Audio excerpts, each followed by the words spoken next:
네, 우리 교회는 지난주부터 시작해서 부활절인 4월 8일까지 5주간에 걸쳐서 리멤버라는 제목으로 시리즈 설교를 진행하고 있습니다. 올해 우리 교회의 표어가 위대한 유산, 새로운 부르심인데요. 이번 리멤버 시리즈를 통해서는 특별히 안식, 11조, 성례, 금식, 성찬 등 우리 기독교 역사 가운데 있어왔던 중요한 가치들에 대해서 우리가 다시 한번 살펴보고 그것들을 우리가 어떻게 받아들이고 우리 삶에 어떻게 적용할 수 있을지에 대해서 생각해 보고자 합니다. 지난주 안식에 이어서 오늘의 주제는 11조입니다. 네, 오늘 설교 제목도 11조입니다. 저는 오늘 여러분들과 돈에 대해서 이야기 나누고자 합니다. 사실 교회에서 돈 얘기하는 것이 참 쉽지 않습니다. 부담스러운 주제입니다. 벌써부터 제가 이렇게 11조 설교한다고 하니까 또 이것도 돈 내라고 하는구나 이렇게 생각하는 분들이 계실 수도 있다고 생각합니다. 그래서 교회에서는요, 많은 교회에서 이렇게 돈 얘기를 하면 세속적이라고 생각하고 교회에서 돈 얘기하는 것에 대해서 사람들이 불편해하기 때문에 설교를 통해서 잘 이야기하지 않습니다. 서로 불편한 이야기들을 피하는 것입니다. 하지만 그와는 정반대로 성경을 보면 성경은 돈에 대해서 굉장히 관심이 많습니다. 이 성경 전체에 걸쳐서 돈이나 돈 관리와 관련된 성경 구절이 한 2300구절 정도 있습니다. 성경이 이렇게 장수로 따지면 1189장인데요. 우리가 그냥 수치상 계산하면 성경 한 장당 2절을 할애해서 돈에 대해서 이야기하고 있습니다. 뿐만 아니라 이 복음서에서 예수님께서 이 비유로 말씀하신 것이 한 38가지 정도 되는데요. 이 38가지 비유 중에 돈에 대한 것이 절반에 가까운 16가지입니다. 성경은요, 이렇게 돈에 대해서 끊임없이 이야기하고 있고 우리의 재정 생활에 우리가 돈을 쓰는 것에 굉장히 관심을 많이 갖고 있습니다. 도대체 왜 그럴까요? 성경이처럼 돈에 대해서 많이 언급하는 것은 돈이 그만큼 위력적이기 때문입니다. 사람은 누구나 돈, 재물에 약합니다. 돈에는 힘이 있습니다. 정말 하나님만큼 힘이 있습니다. 우리는 돈만 있으면 좀 더 안전할 것 같고 돈만 있으면 좀 더 편안해질 것 같고 돈만 있으면 좀 더 행복해질 거라고 생각합니다. 우리는 항상, 저도 그런데요, 돈이 좀만 더 있었으면 좋겠다. 내가 진짜 조금만 더 있으면 내가 만족할 텐데 라고 생각합니다. 하지만 돈이 만족을 준다는 이런 생각에 대해서 성경은 정반대의 대답을 제시해 줍니다. 전도서 5장 10절은 이렇게 말합니다. 은을 사랑하는 자는 은으로 만족하지 못하고 풍요를 사랑하는 자는 소득으로 만족하지 아니하나니. 성경은 우리가 아무리 돈을 많이 벌어도 돈으로서, 우리의 소득으로서 우리가 만족할 수 없다라고 말하고 있습니다. 그리고 우리가 사는 세상을 조금만 우리가 돌아보면 성경이 지금 말하고 있는 이것, 돈이 우리에게 만족을 주지 못한다는 것이 사실인 것을 우리가 확인할 수 있습니다. 대다수의 경우 많이 가진 사람일수록 오히려 돈을 더 많이 가지기 위해서 노력합니다. 돈을 향한 우리의 욕심, 돈을 더 갖기 위한, 더 소유하기 위한 우리의 욕망은 끝이 없습니다. 여러분 혹시 이렇게 미국에서 나오는 잡지 중에 타임이라는 잡지를 아십니까? 우리가 왜 옛날에 이렇게 좀 영어를 공부해보고 싶다라는 마음에 부풀어서 혹은 괜히 있어 보이고 싶어서 한 번쯤 사봤을 만한 잡지가 이 타임 매거진입니다. 이 타임지에서는요, 매년 연말이 되면 올해의 인물이라고 해서 그 한 해를 되돌아봤을 때 가장 뉴스와 문화의 중심이 된 사람을 선정해서 그 사람을 이렇게 시상합니다. 그래서 2010년 이 타임지에서 선정한 올해의 인물은요, 이 페이스북을 만든 마이크 주커버그였고요. 왜 2008년에는 버락 오바마 대통령이 이 올해의 인물로 선정되기도 했습니다. 그렇다면 여러분들은 작년 이렇게 2011년 말에 올해의 인물로, 2011년의 인물로 누가 선정된지 알고 계십니까? 혹시 아시는 분 있습니까? 2011년 이 올해의 인물은 영어로서 조금 그런데요, 프로테스터, 그러니까 시위하는 사람이었습니다. 특정한 개인이 아니라 개혁과 변화를 선도하기 위해서 그 시위를 주도했던 모든 사람들을 올해의 인물로 선정한 것입니다. 작년 한 해를 특징 짓는 가장 큰 사건은 시위, 데모입니다. 지금까지도 계속해서 세계 각지에서는 뭔가 내가 변화를 갈망하고 개혁하려는 사람들이 시위를 하고 있습니다. 작년에는 이 중동에서 왜 제스민 혁명, 이 아랍의 봄이라고 해서 이 부패한 독재 정권에 맞서서 사람들이 시위하기 시작했습니다. 이 티니지에서 시작된 이 시위 혁명의 이 물결은 이 이집트, 리비아 이런 곳의 이 철권 통치를 마감하게 됐고 그 사회 가운데 민주주의를 이렇게 열어주었습니다. 이런 시위는 비단 중동에서 끝나지 않았습니다. 자유가 보장된 국가인 미국, 특별히 아주 자본주의의 가장 이 상징인 미국 월스트리트에도 이 시위의 물결이 이어졌습니다. 돈을 지배하는 1%의 기득권을 가지고 있는 이 끝없는 욕심에 대응해서 그 끝없는 욕망에 분노한 사람들이 거리로 몰려나와서 이 월스트리트를 장악하라라는 이 구호를 가지고 시위를 하기 시작했습니다. 2010년 한 해 동안 이 기록을 보니까요. 미국의 상위 1%가 전체 소득의 93%를 가져갔다고 합니다. 더 이상 이런 불평등을 참지 못한 시위대는 부를 독점하는 이 대기업을 향해서 대기업의 탐욕을 정면으로 이렇게 비판하면서 나왔고요. 그것이 세계의 이목을 집중시켰습니다. 이 세계 각지에서 일어난 이런 시위는 결국 돈과 권력을 향한 끝없는 욕망을 보였던 이 독재자에 대해서, 그리고 더 많이 소유하기 위해서 99%를 착취하는 이 1%를 향한 사람들의 저항이었습니다. 이것이 작년 한 해를 규정짓는 가장 큰 사건이라고 이 타임지는 말하고 있습니다. 부를 향한 우리의 욕망은 끝이 없습니다. 이것은 비단 다른 나라만의 이야기가 아닙니다. 최근 우리나라에서는 이 소위 안철수 열풍, 이 안철수 바람이라는 현상이 있었습니다. 이 안철수 원장이 성공한 기업가임에도 불구하고 그가 자신의 재산과 소유를 다른 사람들에게 베풀고 다른 사람에게 기부하고 양보하는 것을 통해서 그 모습이 방송을 통해 알려지면서 그가 일약 대통령 후보, 대권주자 1순위로 떠올랐습니다. 사실 안철수 원장보다 더 성공한 기업가들도 많습니다. 더 많이 돈을 번 사람들도 많습니다. 하지만 이렇게 안철수 원장이 대통령 후보까지 이렇게 급부상한 이유에는 그것을 우리가 거꾸로 생각해보면 그 안철수 원장처럼 돈과 물질을 이렇게 많이 가진 사람 중에 그것을 포기하고 다른 사람에게 베푸는 사람이 그만큼 적다라는 사실을 반증해주고 있습니다. 그러니까 이렇게 소유를 많이 가진 사람, 돈을 번 사람이 그것을 베풀고 희생하고 하는 모습에 사람들이 열광하는 것입니다. 우리는 돈을 더 많이 가지면 만족할 것 같고 돈을 더 많이 가지면 행복할 것 같지만 성경이 말하는 것처럼 돈은 우리에게 만족을 주지 못합니다. 우리는 끝없이 돈을 더 사랑하고 끝없이 돈을 더 소유하기를 원합니다. 그것이 돈이 가진 위력이고 돈의 무서움입니다. 성경은 돈 자체가 악이라고는 말하지 않습니다. 다만 돈을 사랑하는 것이 일만 악의 뿌리가 된다라고 디모데전서 6장 10절에서 말하고 있습니다. 돈을 사랑하는 것이 모든 악의 뿌리가 된다라고 말하고 있습니다. 그래서 성경은 끊임없이 돈에 대해서 이야기하고 있습니다. 그리고 우리에게 질문을 던지고 있습니다. 너는 하나님을 의지하고 사랑할 것이냐? 아니면 너는 돈을 의지하고 돈을 사랑할 것이냐?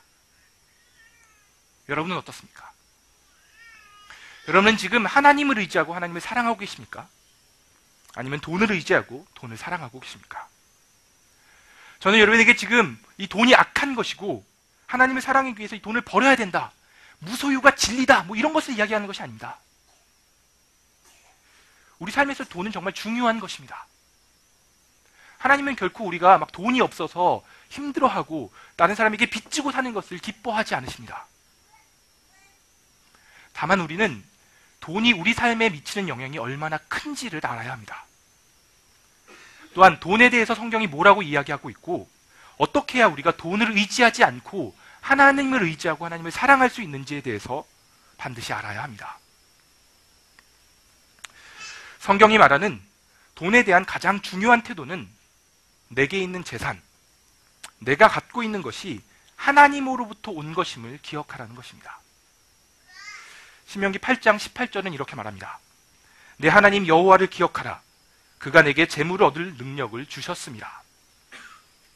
성경은 우리가 재물을 얻을 능력, 우리가 이렇게 재물을 얻는 것조차도 하나님께서 우리 가운데 주신 것이라고 말하고 있습니다. 우리가 하나님을 믿으면서 내 삶의 주인이 내가 아니라 하나님이라고 고백하는 것처럼 나에게 있는 재산, 돈, 소유, 이건 역시 나의 것이 아니라 하나님의 것이고 하나님이 잠시 나에게 맡겨주신 것임을 깨닫는 것이 중요합니다. 요즘 제가요, 요즘 이렇게 주민센터에서 그것을 자주 방문하는데요. 그것이 어떤 이유에서냐면, 저희 동네 주민센터에서 이 주민들을 위해서 이 아이들에게 장난감을 빌려줍니다. 사실 처음에 그걸 이렇게 알았을 때 별 기대 안 하고 저희 가족이 그 장난감 센터를 방문했습니다. 그런데 그곳을 가보니까요, 정말 신세계였습니다. 이곳에 이렇게 1년에 10,000원 회비만 내면 거기 있는 수많은 장난감들을 이렇게 한 번에 2개씩 해서 2주간 빌려줍니다. 공짜로. 저는 그것이 너무 행복했습니다. 사실 아이들에게 장난감을 사줘봐야 그 아이들이 장난감에 대해서 이렇게 관심을 보이는 것이 그렇게 길지 않습니다. 한 2주 정도 지나면 또 다른 것을 원합니다. 그래서 그런 저희 아이들에게, 이 하윤이, 하준이에게 그 서비스가 너무 딱 맞았습니다. 그래서 처음에 그곳에 가서 이렇게 장난감을 빌릴 때는 무조건 제일 좋아 보이는 거, 제일 비싸 보이는 거, 제일 있어 보이는 걸 막 빌려왔습니다. 그런데 얼마 지나지 않아서 저희 부부가 이 장난감을 고르는 기준이 조금씩 바뀌기 시작했습니다. 처음에는 뭔가 비싸 보이고 있어 보이고 좋아 보이는 것을 빌렸는데요. 나중에는 점점 튼튼해 보이고 관리가 편하고 우리 아이들이 잘 쓸 수 있는 것으로 이렇게 그 기준이 바뀌기 시작했습니다. 왜냐하면 그것은 이 장난감 센터에 있는, 장난감 빌려주는 이 주민센터에 있는 룰 때문이었습니다. 장난감을 공짜로 빌려줍니다. 그런데 그 장난감을 빌려 쓰다가 부품이 하나라도 잊어버리거나 그 장난감이 고장났을 때에는 그것을 다른 걸로 대체해 놔야 됐습니다. 똑같은 걸로. 그러니까 뭔가 이렇게 갖고 놀다가 하나 잃어버리면 그걸 사서 요 하나를 갖다 채워 넣어야 됩니다. 언젠가는 한 번은 굉장히 화려해 보이는 부품이 굉장히 많은 장난감을 빌려왔습니다. 그래서 잘 갖고 놀았습니다. 그런데 애들이 막 다 던지고 막 난리도 아닙니다. 그런데 그 반납하는 날, 심판의 날이 왔습니다. 아무리 찾아보아도 그 한 조각이 보이지 않았습니다. 그래서 그걸 찾기 위해서 온 집안을 다 뒤져야 했습니다. 그리고 그 뒤로 장난감을 우리가 빌리는 기준이 변화했습니다. 그전에는 사실 이 아이들이 좋아하기보다는 저희 부부가 만족하는 장난감을 빌려왔습니다. 사실 뭐 애들은 뭘 갖다 줘도 상관없습니다. 다 좋아합니다. 그러니까 우리가 보기에 좋아 보이는 거, 막 이런 걸 갖다 줬습니다. 그런데 그 뒤로는 하윤이, 하준이가 고장내지 않을 만한 것, 이 아이들이 뭔가 부속이 크고 이렇게 잘 잊어버리지 않을 만한 것, 우리 아이들이 감당할 수 있는 것, 아이들의 수준에 맞는 장난감을 빌리기 시작했습니다.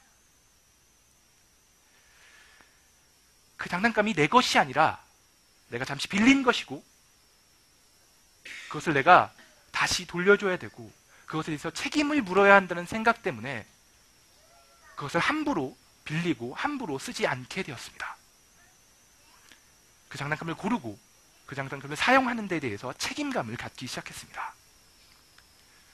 저는 돈에 대해서 하나님이 우리에게 원하시는 태도가 바로 이것이라고 생각합니다. 내가 가진 소유가 내 것이 아니라 하나님께서 잠시 나에게 맡겨주신 것이다. 그런 생각이 우리 가운데 있을 때 우리는 우리에게 있는 돈을 함부로 사용하지 않고 하나님의 뜻을 묻고 그것에 대해서 책임감 있게 사용할 수 있습니다. 내 돈이 내 것이 아니라 하나님이 나에게 주신 것임을 알 때 우리는 돈에 있어서도 비로소 하나님을 의지할 수 있고 하나님을 사랑할 수 있습니다. 그리고 11조는 내가 가진 모든 것이 하나님께서 주신 것임을 인정하고 기억할 수 있도록 하나님께서 만드신 제도입니다. 성경에서 우리의 모든 소득이, 우리에게 주신 모든 것이 하나님이 주신 것이라고 말한 이 하나님께서는 아주 특이하게도 그 소득, 우리에게 주신 소득의 10분의 1이 하나님의 것이라고 말하고 있습니다. 레위기 27장 30절은 이렇게 말합니다. 그 땅의 10분의 1, 곧 그 땅의 곡식이나 나무 열매는 그 10분의 1은 여호와의 것이니 여호와의 성물이라. 하나님은 우리 가운데 물질을 주시면서 아주 특이하게도 우리에게 주신 물질의 10분의 1은 하나님의 것이라고 명시하십니다. 그러니까 우리 가운데 돈을 주실 때 그걸 전부 다 쓰라고 우리에게 준 것이 아니라 그 중에 10분의 9는 너희에게 준 것이고 10분의 1은 내 것, 하나님의 것이라고 말씀하시는 것입니다. 오늘 우리가 함께 읽은 말라기 3장은 이것에 대해서 아주 분명한 메시지를 주고 있습니다. 제가 이 말라기 3장 8절을 읽도록 하겠습니다. 사람이 어찌 하나님의 것을 도둑질하겠느냐? 그러나 너희는 나의 것을 도둑질하고 말하기를 우리가 어떻게 주의 것을 도둑질하였나이까 하는도다. 이는 곧 11조와 봉헌물이라. 하나님 지금 이스라엘 백성이 11조와 헌금을 하지 않는 것에 대해서 너희가 나의 것을 훔쳤다라고 말하고 있습니다. 지금 성경은 우리가 11조를 하지 않으면 우리가 하나님으로부터 도둑질한 것이라고 말하고 있습니다. 지금까지 나온 성경의 논리를 정리하면 이렇습니다. 우리에게 물질을 주시는 분은 하나님이십니다. 그런데 하나님은 그 우리에게 주신 물질 가운데 10분의 1이 하나님의 것이라고 말씀하고 계십니다. 그 10분의 1은 하나님께 다시 돌려드리라고 명령하는 것입니다. 그래서 10분의 1을 하나님께 돌려드리지 않는 것에 대해서 하나님의 것을 도둑질했다라고 말하고 있습니다. 다시 말해서 성경이 말하는 11조는 우리의 믿음이 크고 우리가 뭔가 신앙생활을 하면서 그 은혜 때문에 내가 감사해서 나의 물질, 내 돈을 하나님께 드리는 것이 아니라 11조는 원래 내 것이 아닌 것, 내 걸 하나님께 드린 것이 아니라 처음부터 그것이 내 것이 아니라 하나님의 것이었기 때문에 내가 손을 대지 않는 것입니다. 그것이 성경이 말하는 11조의 원리입니다. 또한 11조는 나에게 있는 모든 것을 주신 분이 하나님이시다. 나의 재산이 내 것이 아니라 하나님이 나에게 맡겨주신 것이다. 그것을 인정하는 표현입니다. 마치 우리가 왜 월세집에 살 때 이 집이 나의 집이 아니라 집주인에게 소유됐다는 것을 인정하면서 우리가 월세를 내듯이 나에게 있는 모든 것이 하나님의 소유임을 인정하면서 그 소유의 10분의 1을 하나님께 돌려드리는 것입니다. 그렇다면 우리에게는 굉장히 큰 의문이 생깁니다. 도대체 하나님은 왜 우리한테 그냥 모든 것을 주시지 않고 쪼잔하게, 치사하게 10분의 1은 하나님의 것이라고 말씀하시는 것입니까? 처음부터 그냥 10분의 9만 주시지 왜 굳이 10을 다 줘놓고 10분의 1을 다시 돌려드리라고 말하는 것입니까? 왜 이렇게 쿨하지 못하게 뭔가 줘놓고 찝찝하게 10분의 1을 바치라고 하셨을까요? 저는 이런 생각이 들었습니다. 마치 이게 배고픈 친구한테 빵을 사줘놓고 이렇게 먹는 걸 보면서 맛있냐? 한 입만 내가 사줬잖아. 이렇게 보이기도 했습니다. 굳이 처음부터 그냥 아예 주든가 아니면 주지 말든가 하지 왜 줘놓고 다시 돌려달라고 하는 것일까요? 사실 우리가 매달 우리의 수익의 10분의 1을 이렇게 따로 떼는 것 그리고 하나님께 드리는 것은 정말 쉽지 않습니다. 수입이 적을 때는요 적어서 어렵고 많을 때는 많아서 어렵습니다. 돈이 없을 때는 12조를 뗄 때 실제로 내가 지금 내가 생활비도 부족한데 이걸 어떻게 또 떼서 하나님께 드리나라는 것이 힘들고요. 우리가 돈이 많을 때는 내 소득의 10분의 1이 이렇게 큰 돈을 내가 하나님께 드려야 되나? 그것이 굉장히 쉽지 않습니다. 그런데 11조를 우리가 드릴 때 우리 가운데 이렇게 생기는 우리의 부족 혹은 우리가 이게 되게 많기 때문에 뭔가 거슬린 부담감 결국 그것 때문에 우리는 하나님을 기억하게 됩니다.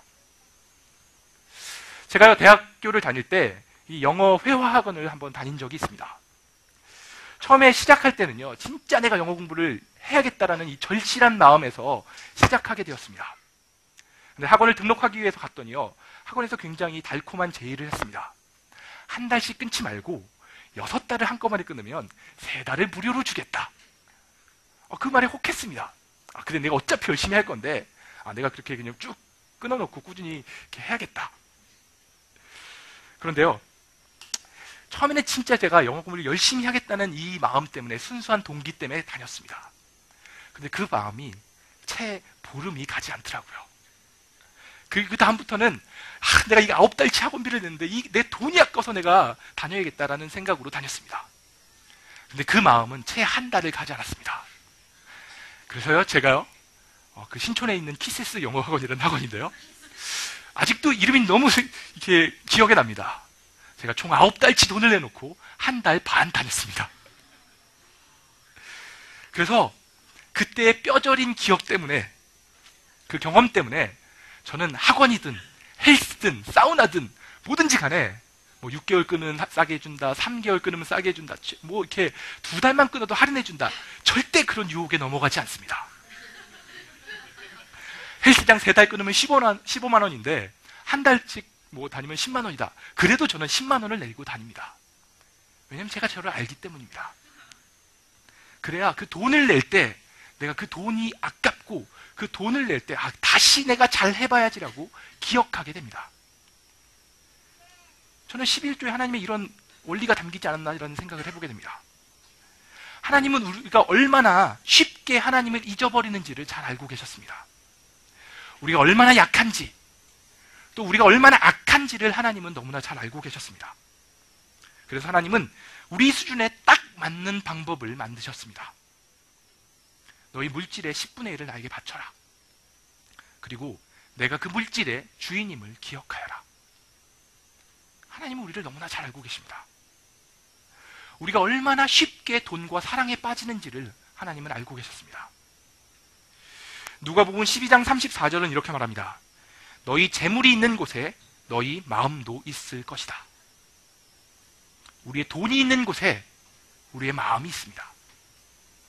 그래서 어떻게 보면 좀 치사한 방법이지만 하나님은 우리 가운데 너희가 돈을 나에게 드리는 것을 통해서라도 너희가 나를 기억하고 나를 향해서 마음을 돌리라라고 말하고 계십니다. 11조를 우리가 내는 것은 단순히 돈만 하나님께 드리는 것이 아니라 하나님을 떠나 있던 우리의 마음을 다시금 하나님께 돌리는 것입니다. 그리고 사실 11조에 있어서 더 중요한 사실 한 가지는 하나님께서 우리가 하나님께 드리는 10분의 1보다 우리 가운데 남은 10분의 9에 더 관심이 많다는 사실입니다. 하나님이 우리에게 11조를 바치라고 하시는 것은 그 11조를 우리 가운데 뺏기 위해서가 아닙니다. 아까 말한 것처럼 뭔가 빵 사주고서 한 입만 달라고 하는 것이 아닙니다. 오히려 하나님은 우리에게 남은 10분의 9의 물질, 그것에 더 관심이 많으십니다. 우리가 11조를 통해서 이 돈의 주인이, 나에게 있는 모든 소유의 주인이 하나님이심을 기억하고 남은 10분의 9도 하나님의 방법대로 하나님의 가치를 따라서 사용하기를 원하십니다. 하나님은 우리가 돈을 사랑하고 그 돈을 의지하고 사는 것이 아니라 그 돈의 주인이신 하나님을 의지하고 하나님을 따라서 하나님이 원하시는 방식대로 살기로 하십니다. 하나님은 그냥 우리가 10분의 1을 드렸다고 그 남은 물질을 우리 마음대로 쓰는 것이 아니라 하나님이 원하시는 방법대로, 하나님이 성경에서 명하신 것처럼 우리가 다른 사람에게 더 베풀고 우리가 다른 사람을 위해서 우리의 시간과 물질을 더 사용하고 더 나눠주면서 살기를 원하십니다. 제가 설교의 설두에서요, 안철수 원장에 대해서 잠깐 이렇게 언급했는데요. 저도 그분에 대해서 들으면서 그분을 존경하게 되었고요. 그분을 굉장히 좋아하게 되었습니다. 그런데 제가 그분을 좋아하게 되었기 때문에 그분이 기독교인이 아니라는 사실이 굉장히 안타깝고, 한편으로는 그분이 기독교인이 아니라는 사실 때문에 제 자신이 굉장히 부끄러워졌습니다. 안철수 원장은 하나님을 알지 못하지만 그분이 보여주는 삶의 가치는 참으로 성경적입니다. 정직하고 성실하고 이타적이고 남을 위해서 희생하고 베풀고 기부하고 양보하고, 저는요, 만약에 이렇게 성경의 인물이 살아있다면 요셉이 안철수 원장 같지 않을까라는 생각도 해봤습니다. 그런데 왜 기독교인들 중에는 이런 사람들이 이렇게 잘 보이지 않습니까? 성경이 그토록 다른 사람을 위해 베풀고 사랑하고 약한 사람을 위해서 살라고 말하는데 왜 하나님을 믿는 사람들 중에는 이런 사람들이 그렇게 많지 않습니까? 물론 있겠죠. 숨어서 섬기기 때문에 보이지 않는 거겠죠. 저도 그런 말로 저 자신을 위로하곤 했습니다. 그런데 어떻게 그렇게 잘 숨어 있습니까? 한국의 기독교인이 그렇게 많은데 좀 보일 때가 되지 않았습니까? 아니, 멀리서 찾을 것 없이 우리의 삶은 어떻습니까? 우리는 정말 하나님이 원하시는 대로 다른 사람을 위해서 베풀고 기부하고 양보하고 그렇게 내 것을 내 몸과 같이 다른 사람을 사랑하면서 살고 있습니까? 우리의 모습은 어떻습니까? 성경은 돈에 대해서 끊임없이 말하고 있습니다. 하지만 교회는 돈에 대해 이야기하는 것을 터부시합니다. 괜히 돈 얘기했다가 오해 생길까봐, 11조 이야기했다가 사람들 부담 느끼고 떠날까봐 이야기하지 않습니다. 하지만 하나님은 그깟 돈 따위에, 그깟 11조에만 관심을 가지시는 분이 아닙니다. 하나님은 11조를 통해 우리가 우리의 주인 되신 하나님을 기억하고 우리 삶의 모든 것을 하나님의 뜻대로, 하나님의 가치대로 사용하면서 살아가기를 원하고 계십니다. 여러분, 우리가 소득의 10분의 1도 하나님께 못 드리면서 무슨 우리가 하나님이 내 삶을 통해서 일하시기를 바라십니까? 만약 여러분의 여자친구나 남자친구가 여러분을 정말 사랑한다고 하고 결혼까지 하자고 이렇게 청혼도 해놨으면서 나에게는 한 번 돈 쓰지도 않고 맨날 나한테 사달라고 그러고 나 이거 필요하다 그러고 나 이거 없다 그러고 맨날 그런다면 그게 꽃뱀이나 사기꾼이지 무슨 약혼자입니까? 여러분, 하나님을 우습게 보지 마십시오. 야, 내가 너 구원해 줬으니까 이제 앞으로 나한테 이제 너의 소득의 10%를 수수료로 내야 된다. 이게 구원 수수료가 10%다. 이렇게 하나님 우리한테 삥 뜯는 분 아닙니다. 그런 거 있죠. 내가 너 구원해 줬다? 갚아야지? 이런 거 아닙니다. 아니, 하나님은 그보다 훨씬 더 무서운 분이십니다. 하나님은 우리 삶의 전 영역을 하나님의 뜻대로 변화시키기 원하십니다. 내 성공, 내 미래, 내 성취만을 위해 사는 나의 삶이 아니라 내가 더 많이 섬기기 위한 성공, 더 많은 영향력을 미치는 미래, 더 많이 베푸는 삶으로 우리를 변화시키시기 원하십니다. 어떤 사람들은 이 11조는 율법이기 때문에 신약시대에는 지킬 필요가 없다라고 이야기합니다. 맞습니다. 지금이 분명 율법 시대가 아닌 것은 사실입니다. 하지만 예수님이 여신 새로운 언약의 시대에는 하나님은 율법보다도 더 큰 것을 우리 가운데 원하십니다. 복음서에서 예수님은 이 부자 청년이 그에게 와서 구원을 어떻게 얻느냐고 이야기했을 때 11조를 하라고 이야기하지 않으시고요. 너의 전 재산을 팔아서 가난한 이웃에게 주라고 이야기하십니다. 하나님이 우리 가운데 원하시는 것은 단지 우리의 소득의 10분의 1이 아닙니다. 그것은 시작에 불과합니다. 하나님은 우리의 모든 삶의 주도권을 원하십니다. 나를 위해 쓰던 돈을 다른 사람에게 베풀고 기부하고, 나를 위해 쓰던 시간을 다른 사람을 섬기는 데 사용하고, 내가 할 수 없다고 생각한 일에 내가 도전하고, 게으르던 내가 최선을 다하는 삶을 살고, 그냥 내 수준에서 만족하는 삶이 아니라 하나님을 기쁘시게 하는 삶을 살도록 우리를 변화시키시기 원하십니다. 11조는 단지 그 시작에 불과합니다. 이제 말씀의 결론을 맺도록 하겠습니다.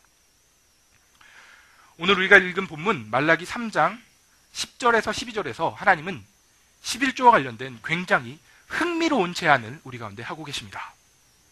그것은 바로 너희가 11조를 통해서 한번 하나님을 시험해보라는 것입니다.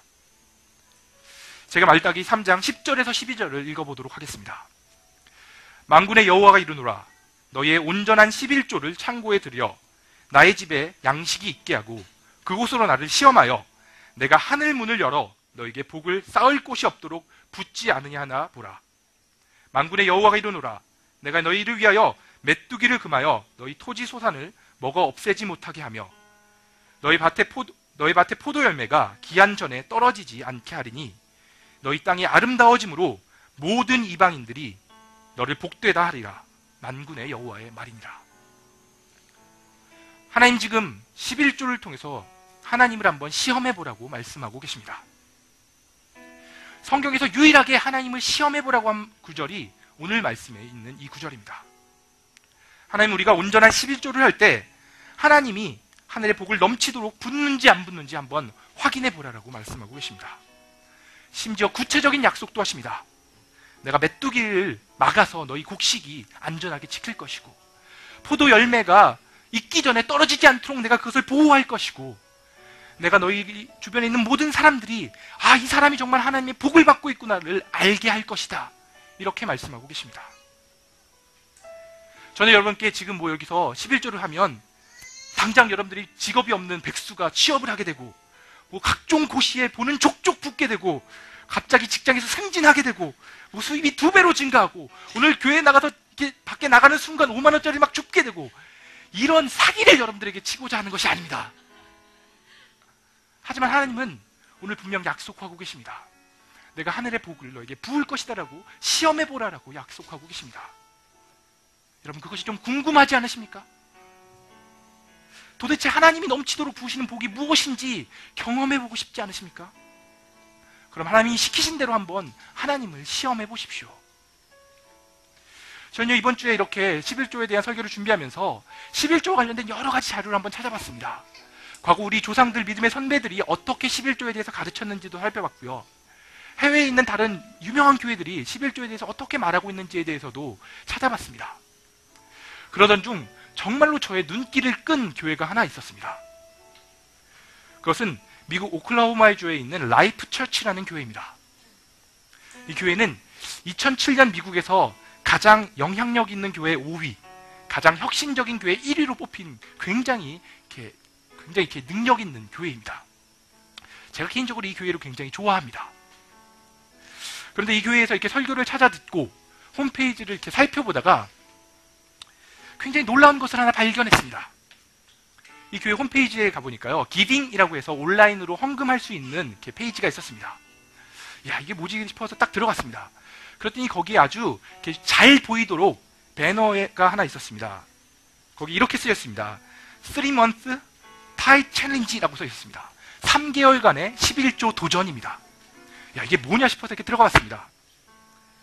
굉장히 단순한 11조 도전이었습니다. 3달간 11조를 작정합니다. 그리고 그 3달간 꾸준히 11조를 합니다. 그리고 그 3달간 하나님이 나에게 삶에 어떻게 채우셨는지, 내가 어떤 하나님을 경험해 봤는지를 기록합니다.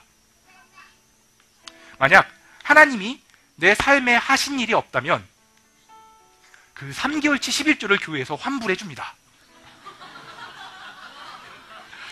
환불에 대한 조건에 이렇게 써 있었습니다. No questions asked. 묻지도 따지지도 않고 환불해 줍니다. 완전 쿨하지 않습니까? 이게 딱 제 스타일입니다. 참 미국적이죠, 어떻게 보면. 그런데 저는 이것을 보면서 이 사람들의, 조금 더 이것에 대해서 알아가면서 이 사람들의 믿음에 더 놀라게 되었습니다. 이들의 모토는 이것이었습니다. 하나님과 함께 90%를 가지고 사는 삶이 하나님 없이 100%를 가지고 사는 삶보다 훨씬 더 낫다. 하나님과 함께 90%를 가지고 사는 삶이 하나님 없이 100%를 가지고 사는 삶보다 훨씬 낫다. 여러분도 그런 하나님을 경험하고 계십니까? 여러분도 정말 여러분의 삶에서 하나님이 일하시고 계시는 걸 경험하고 계십니까? 제가 이 라이프 처치 여기서 하는 것처럼 여러분들에게 3개월을 후에 내가 환불해드리겠다, 그렇게 보장해드릴 수는 없습니다. 하지만 제가 분명히 약속드릴 수 있는 것은 우리가 11조를 시작하고 하나님께 우리의 소유를 맡길 때 하나님은 우리 삶에서 분명 일하기 시작하십니다. 성경의 약속처럼 여러분의 주변에서 여러분의 삶을 좀먹던 메뚜기와 같은 것들을 막아주실 것입니다. 여러분을 하나님께서 보호하실 것입니다. 여러분이 속한 가정, 직장, 사회에서 여러분이 세상과 다른 축복을 받는 사람이라는 것을 하나님이 드러내 보이실 것입니다. 하나님이 11조의 대가로 우리 가운데 축복을 주시는 것이 아니라 11조를 시작으로 해서 하나님이 우리의 전 삶의 영역을 만지기 시작하실 것입니다. 저는 우리 모두가 그렇게 일하실 하나님을 좀 기대하고 경험하고 그런 하나님에 대한 고백이 우리 가운데 좀 흘러넘쳤으면 좋겠습니다. 여러분, 제가 과감히 여러분에게 도전합니다. 여러분도 한번 11조에 도전해 보십시오. 그리고 그 변화를 경험해 보십시오. 여러분 모두가 그렇게 일하시는 하나님을 만나게 되기를 바랍니다. 이 시간 제가 여러분을 위해서 기도하도록 하겠습니다.